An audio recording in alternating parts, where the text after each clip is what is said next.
Joining us now, Tom Kloza, Global Head of Energy Analysis at OPIS, the Oil Price Information Services. And it was the highest level we saw since sometime, I guess, last year, Tom. And you think near term, there are some bullish factors for both crude and natural gas. But then the Trump effect might kick in for the second half of next year. Yeah, I think the first 100 days of 2025 are going to be a little bit of a head fake. We do have a cold winter in the northern hemisphere, probably for the first time in about 6 or 7 years. And actually, if you look at the cold weather and the dome of cold weather, it's going to grip the country, in the places where we use heating oil or natural gas from about January 6th to January 20th when the president takes office. So that could provide a little bit of a boost, particularly if Europe and Asia are cold as well. And the problem with winter is, we've got plenty of natural gas in the ground, but we don't have a lot of it downstream. So you get these interruptions where casinos and utilities get cut off from natural gas and they have to use oil in the meantime. So that's one thing that's going to push prices up. I think the other thing is Trump 2.0, tougher sanctions on Iran and Venezuela.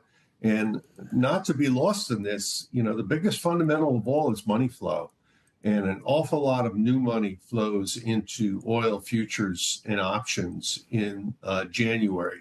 That's not necessarily what we're going to see for the rest of the year, but we're going to be off to a sort of rip-roaring start, I would say.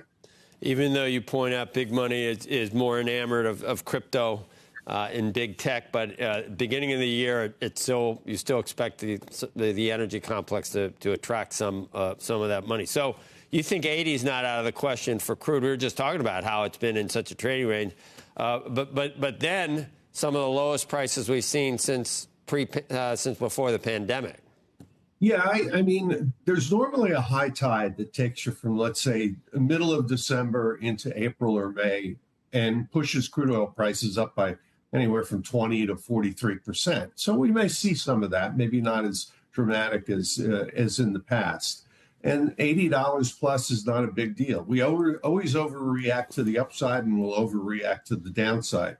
I just think that there's a problem once you get into April and, maybe we'll only see some additional crude come from the United Arab Emirates, but 6 million barrels a day of extra capacity in OPEC plus members' pockets, that's going to wear on the market, I think, in 2025. And Trump's promise, President-elect's promise of adding 3 million barrels of oil equivalent per day in his term, you think he can do that with his eyes closed? You think that's like him shooting 120?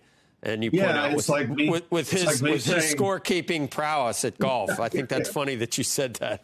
All presidents are pretty good at. I knew Bill Clinton always shot 80 after only swinging the club 110 times. He was able to post an 80. Yeah, we all shoot 80 on the first 14 holes, maybe. Yeah, exactly. And that's the way it's going to happen. But it's not a reach. It's not a dramatic moonshot. 3 million barrels a day, because it's barrels of oil equivalent. Some of it's natural gas, some of it's crude oil, and then a lot of gas liquids. We're the propane supplier to the world these days.